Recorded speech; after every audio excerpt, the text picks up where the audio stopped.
মানবদের রক্ত পরিচালনা প্রক্রিয়া কে আবিষ্কার করেন? রক্ত যে মানবদেহের থেকে চলাচল করে কিভাবে, অর্থাৎ আমরা জানি যে রক্ত সার্কুলেশন হয় হার্ট থেকে, মানুষের হার্ট থেকে, হৃৎপিণ্ড থেকে রক্তটা যায় এবং সারা শরীরে চলে আসে। যেদিন আমার রক্ত চলাচল বন্ধ হয়ে যাবে সেদিন কিন্তু আমি মারা যাব। ওকে, তাহলে এই যে পদ্ধতিটা, এই যে সমস্ত কথাবার্তা, এটা বলেছেন উইলিয়াম হার্ভে। এটা হইল কারেক্ট, উইলিয়াম হার্ভে, তিনি কিন্তু রক্ত চলাচল আবিষ্কার করেছেন। আর ল্যান্ডস্টাইন কি করেছেন? রক্তের গ্রুপ, তিনি রক্তের যে আমরা বিভিন্ন গ্রুপ, রক্তের গ্রুপটা আবিষ্কার করেছেন, তিনি রক্তের গ্রুপ আবিষ্কার করেন। রবার্ট হুক, তিনি কিন্তু ভাইরাস আবিষ্কার করেন, ভাইরাস বা কোষ আবিষ্কার করেন, কোষ।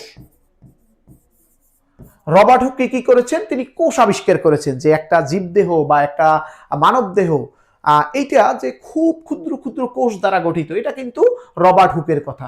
এবং এই ক্ষুদ্র কোষ দেখতে গিয়ে তিনি যে ছোট জিনিসকে বড় করে দেখিয়েছেন, সেটার নাম কিন্তু অণুবীক্ষণ যন্ত্র, সেটাও কিন্তু তিনি করেছেন। অণুবীক্ষণ যন্ত্রটা আবিষ্কার করেছেন রবার্ট হুক, এবং এই কোষ এটাও কিন্তু রবার্ট হুকের। লুই পাস্তুর কিন্তু পাস্তুরাইজেশনটা বের করেছেন, পাস্তুরাইজেশনটা তিনি করেছেন, পাস্তুরাইজেশন এইটা লুই পাস্তুর করেছেন।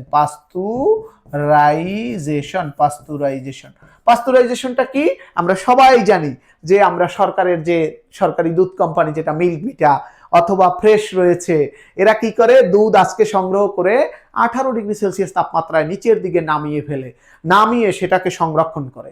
18 ডিগ্রিতে নেওয়ার পরে এই দুধটা আর পচে যায় না, এটা আর ব্যাকটেরিয়ার কারণে সে পচে, সে যে আর দুধ থেকে দই হবে সেটা কিন্তু হয় না।